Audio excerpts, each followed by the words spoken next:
આવડિયા જગ્યામાં કોઈ પારેવડા આવી જાય ને, ઈ પારેવડા પાયખું વગરના હોય ને, અને જો પાયખું વગરના પંખીડા ઉડાડું નહીં ને, એવી તો મને જયસિંહની દેવીને ધ્યાન હોવું છે બાપ. એટલા માટે દાદા ગણપતિનું આગમન કરવું પડે. પછી માં સરસ્વતી સુર જ્ઞાન વાળી કહેવાય બાપ, સુરની દેવી કહેવાય હો.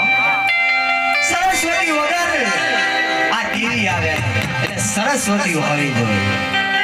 અને પછી મારી વડી દેવીમાં આદ્યા શક્તિ જાગે બાપ. ઓહો જે મેઘા હારે દૈત્યને રોડવા ભાગી ને, મારી માં શક્તિ જાગે.